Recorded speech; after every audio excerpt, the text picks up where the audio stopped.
Okay, everybody, so we're going to start at the top of the song with the introduction. And the introduction is very cool. It's got this sort of like floaty, real airy sound that happens with it. And what we're doing, we're utilizing single notes mixed with harmonics. So I'll play just the introduction and then I'll break it down. This is what it sounds like.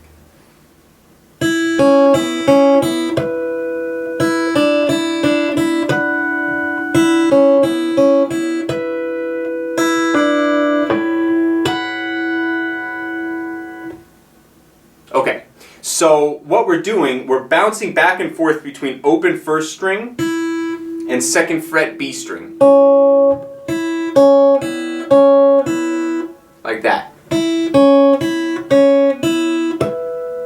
And then we play a double stop harmonic. Now double stops are two notes played at the same time. So this double stop is on the B and the E strings all the way up on the 12th fret. And the way you play that harmonic, you just very lightly touch the strings directly over the fret. Not in between the frets, but directly over the metal fret. And pull your hand away. If you leave your hand there, the harmonic will die really quickly. So you need to pluck it and then pull your fingers away. And then that'll kind of let the harmonic ring. So you end up with...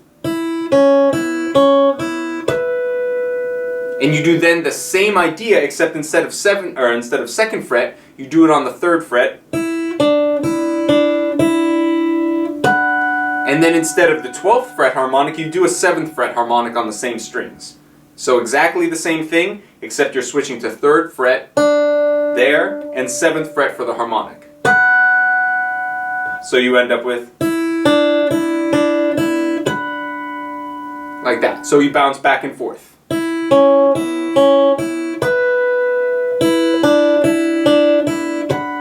And then again.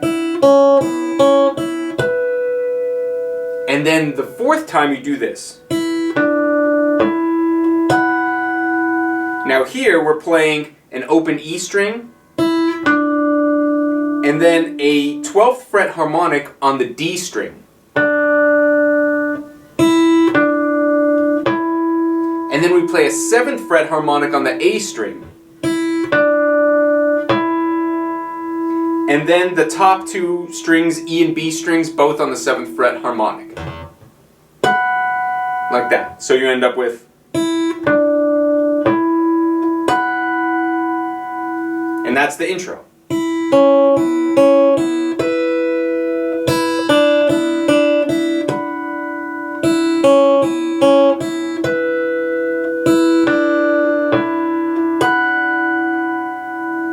And it gives this nice, real crisp, sort of ethereal sound, this like floating sort of a sound. It's really, really cool. It's very effective, so try incorporating harmonics wherever you can. They're really useful, very cool sounding. And now comes the actual meat of the matter, right? Now we're into the song.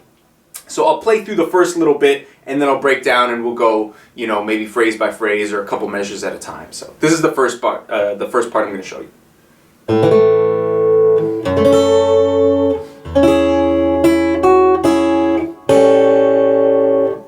Okay, so there we go. And the melody...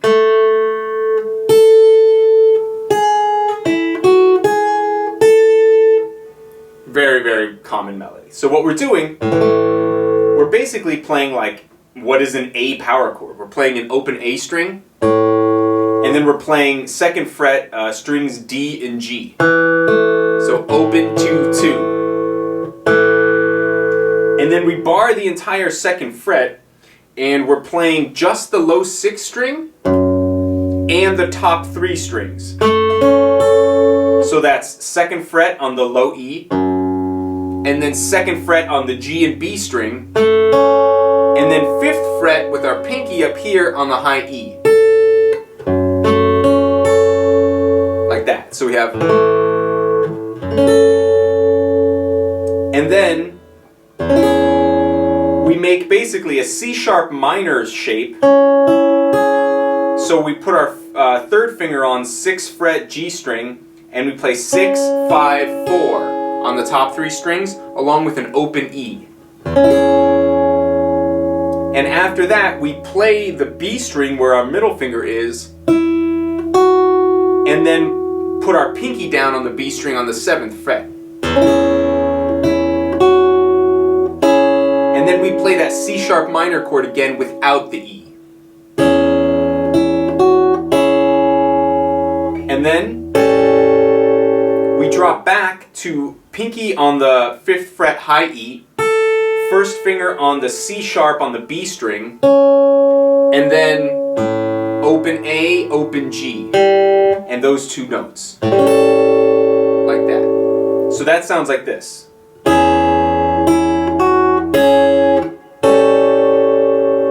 One more time.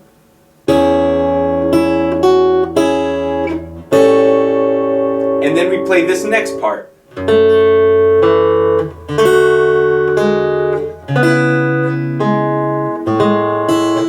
Oh, sorry. Let me play that one more time.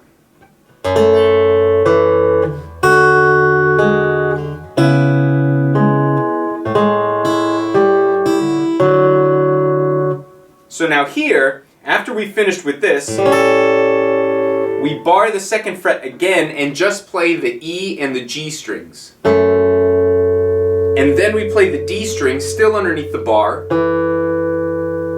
And then we switch to the 2nd fret on the G and E and high E strings with an open D. And I'm making sure that I play that with my middle and ring finger, because we're going to drop the G string 2nd fret down to 1st fret. And then we bar the 4th fret, we slide up with on the 4th fret, and we put our middle finger on the B string 5th fret, and then we play strings A, G, and B. So that's 4, 4, 5. So that ends up being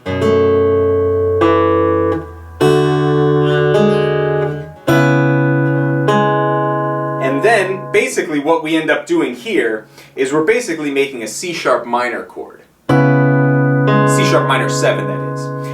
So, once again, we're barring 4th fret with our middle finger on the B string's 5th fret. And then we put our ring finger on the 6th fret D string and play there. And then we do this little climb down.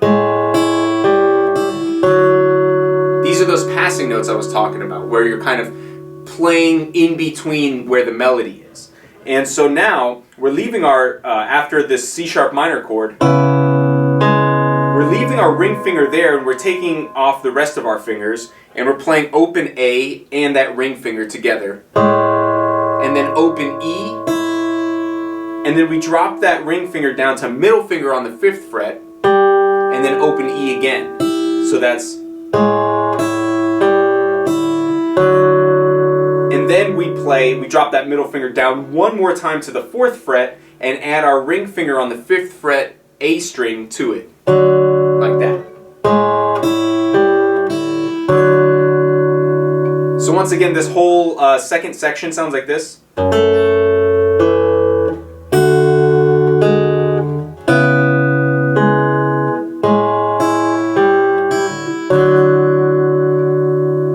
Okay, so if I go back to the beginning, well, not the intro, but once the melody starts, I'll play through what we just did, plus a few more measures.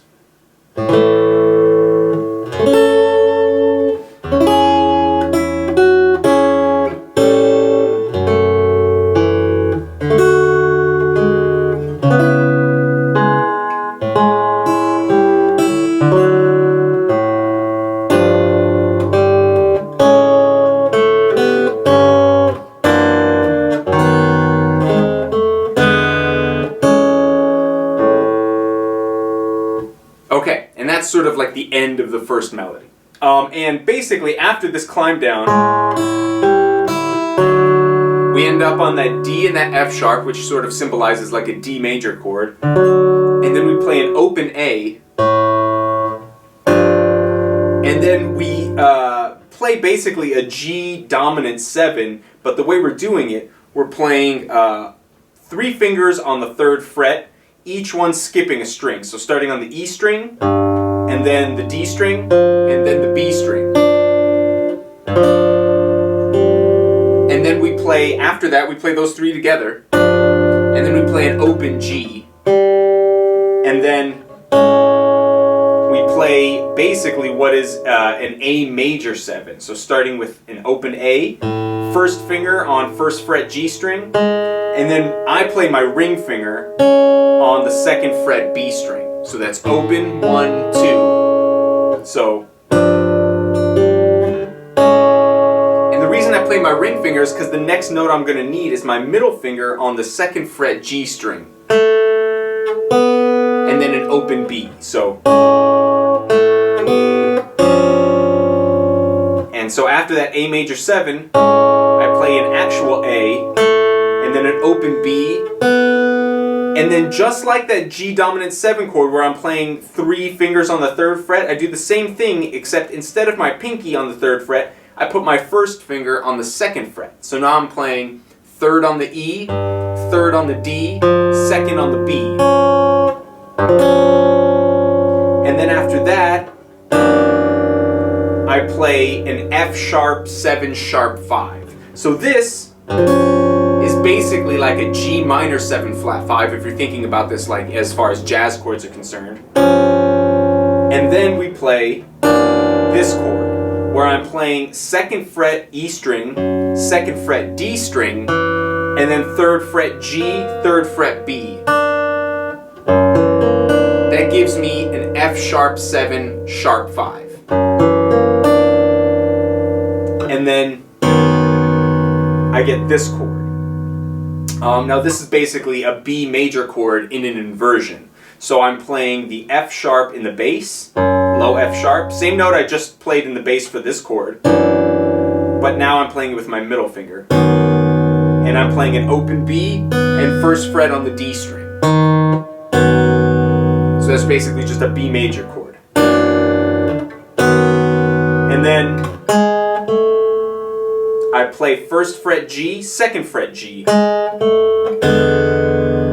And then I'm playing basically an E dominant 7 chord, which is just open E, open D. Then I'm keeping my first finger on that G sharp on the G string, and then open B. And then I keep my finger on that G sharp and I add my ring finger and middle finger to the 2nd fret on either side of that string. So on the D string 2nd fret and the B string 2nd fret. So once again, going back from this D chord, after this.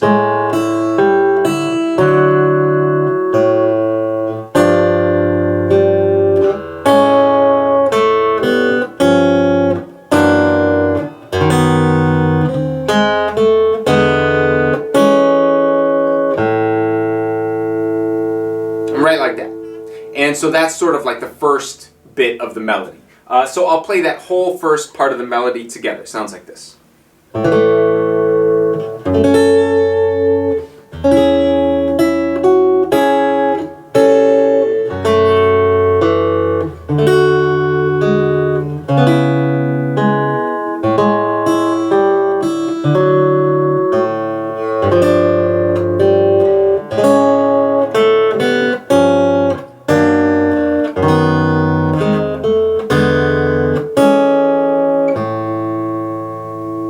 Finish on an open A string right there. And that's basically the first part of the melody. So I want you to go like super, super ultra slow with this because each chord has a significance, you know, and each one is there for a purpose. And I want you to really be able to not just play the melody, so that means be able to go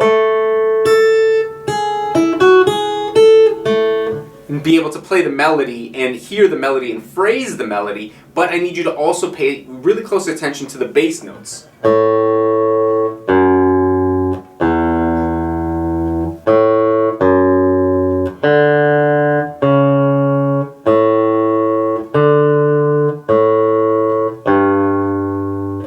And hear how the bass note affects the quality of each chord.